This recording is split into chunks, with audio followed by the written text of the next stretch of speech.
Kemudian ini ada sedikit urusan masalah apa itu dakwah ya, urusan dakwah, karena ini adalah keluarga semuanya saja. Saya nggak apa-apa, saya mau ngomong masalah dakwah.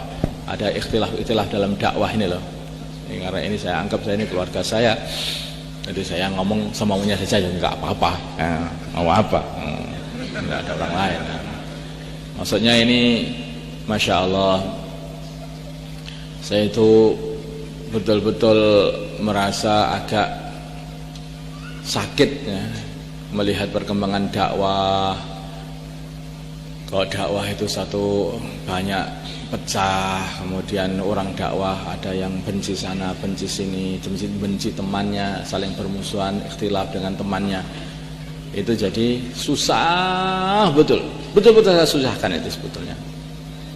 Maka mulai sekarang kita niatkan saja. Kita niatkan khususnya warga Al-Fatah ini ya, kita niatkan kita ini pengen menyatukan umat. Dah, kita tidak boleh membicarakan lagi urusan yaitu urusan khilafiyat ini. Kita hanya pengen menyatukan umat. Udah situ saja. Ini saya ngomong dewe, aku ngomong dewe. Ngomong dewe. Artinya saya ngomong itu yes, begini saya ngomong, nggak tahu kamu gerakan boleh, tapi harus didengarkan.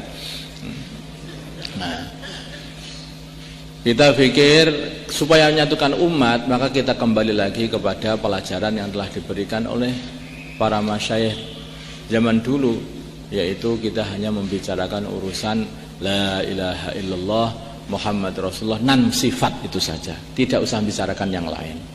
Kita tidak usah membicarakan mengenai SA dan tidak pula usah membicarakan Nizamuddin. Jangan datang-datang kamu SA apa Nizamuddin? Nah, tidak. Ini membuat perpecahan. Seperti halnya kalau orang datang, kamu kunut apa enggak kunut? Lah ini membuat perpecahan. Kamu Hanafi apa Maliki? Apa kamu Syafi'i? Ya.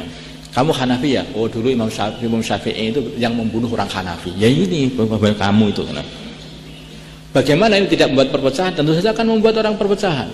Jadi Imam Syafi'i dulu itu pernah dipukul, wafatnya beliau itu dipukul sama kunci di bagian tengkuknya begini ini sama orang madhab Hanafi.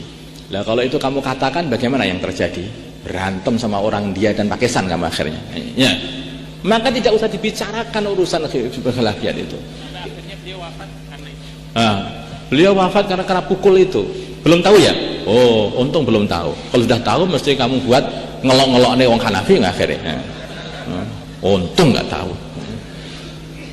Lah, makanya jangan dibicarakan. Namanya pemahaman yang berbeda itu sudah biasa. Sebenarnya berbanding beda. Ini pemahaman ini beda-beda. Kita nggak usah, kita kembali lagi kepada 6 sifat saja, nggak usah yang lain. 6 sifat saja. Ternyata 6 sifat itu perkara yang sudah disepakati oleh umat dan tidak akan khilaf kalau orang hanya membicarakan 6 sifat itu.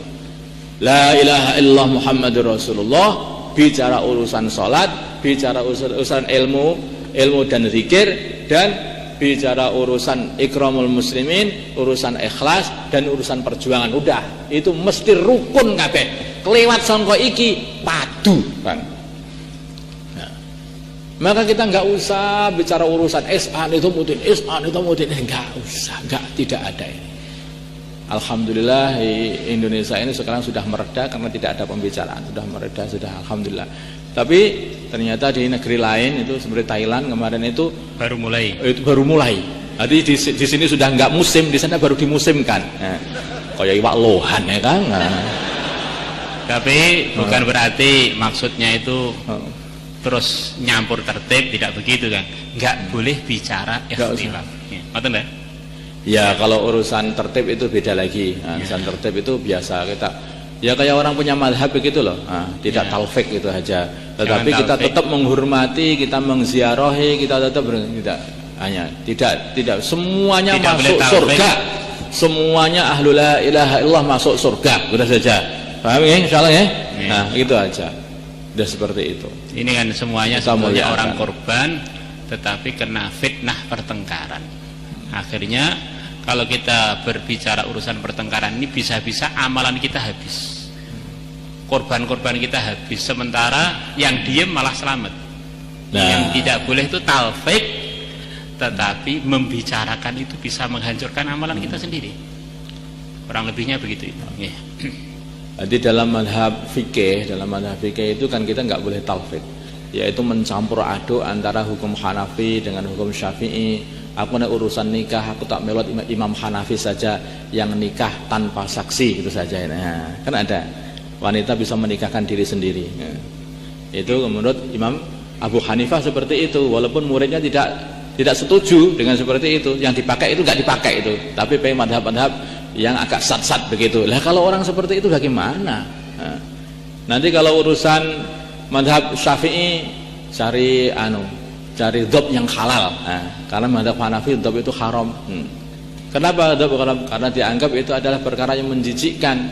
Perkara menjijikkan, mengkebagian Nabi saya jijik berarti ya haram. Nah, itu kalau madhab Hanafi. Madhab Syafi'i halal. Baginda Nabi enggak melarang Khalid bin Walid untuk tidak memakannya, berarti halal. Nah, ketika Khalid menawari baginda Nabi, maka beliau mengatakan tidak, aku enggak mau makan, kaumku enggak ada yang makan yang kayak seperti ini.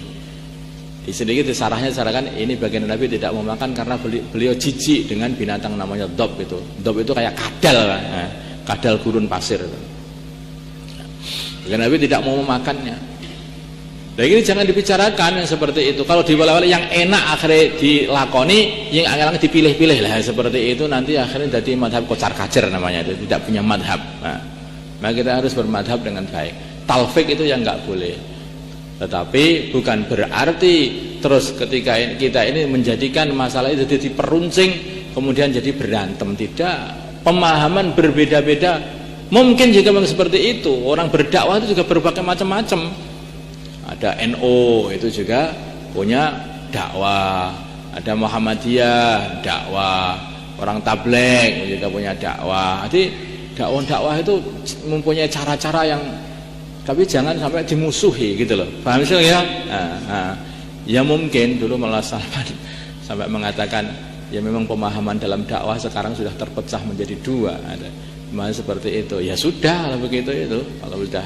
Tapi dua-duanya semuanya sudah kita muliakan. Semua ahlul iman, semua ahlul la ilaha illallah adalah orang-orang yang berhak kita cintai dan punya hak untuk kita muliakan, dan mereka adalah saudara-saudara kita yang akan saling bantu-membantu sampai nanti kita semuanya masuk surganya Allah Subhanahu wa taala. Insyaallah ya.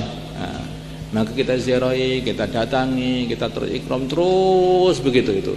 Kita pokoknya usaha menyatukan umat Islam di seluruh dunia. Nah, tidak peduli berbeda warna kulit, tidak peduli berbeda mancungnya hidung, tidak peduli berbeda-beda yaitu bangsa, ya. Tidak peduli berbeda-beda mertua. Tidak peduli.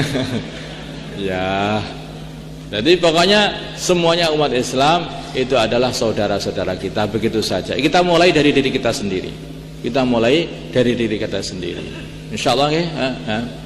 Masya Allah. Saya itu sudah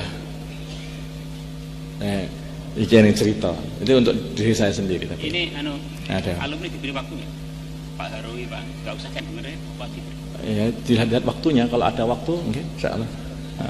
Kan sate kawak, iya. Robert, monggo. Jadi alhamdulillah, jadi saya itu sudah beberapa lama ini saya pengen terus supaya umat ini bersatu. Saya itu doa, bayan, pokoknya bayannya tetap, pokoknya hanya bayan ini. Semua tampu hari raya, semua tak bayani ya seperti saya bayan seperti ini, bayan persatuan. Jangan membuat perpecahan, jangan membuat perpecahan, terus saja. Doanya adalah ya Allah satukanlah kami, ya Allah jangan diserai-beraikan, ya Allah satukanlah kami, ya Allah jangan diserai-beraikan. Dan kemarin itu pagi tadi itu ada jamaah gerak yang datang sama saya. Jamaah gerak ini mengatakan saya itu mimpi ketemu Sayyidina Umar, ketemu baginda Nabi Muhammad SAW, kemudian baginda Nabi kirim salam sama sampean itu loh, sama saya. Innalillahi wa inna ilaihi raji'un. Lah saya kok dikirimi salam sama Nabi, apa zaman? Saya pikir-pikir, oh mungkin baginda Nabi seneng ketika saya itu banyak ngomong urusan persatuan ini. Nah, maka saya pikir ini perkara yang baik gitu. Ini perkara yang baik. Maka ini diteruskan. Insyaallah ya. Nah, Baginda Nabi senang sekali kalau ada orang yang merukun-rukunkan, itu senang sekali. Bahkan baginda Nabi katakan bahwa ali fulan itu bukanlah penolongku, mereka bukan waliku. Waliku adalah orang-orang iman yang soleh. Tapi walaupun mereka masih orang kafir, walaupun mereka itu bukan penolongku, aku akan terus sembung tali kekeluargaan bersama mereka. Tali kekeluargaan bersama mereka. Padahal mereka masih belum beriman. Coba kayak seperti itu. Maka kita sembung, yaitu tadi kekeluargaan ini bersama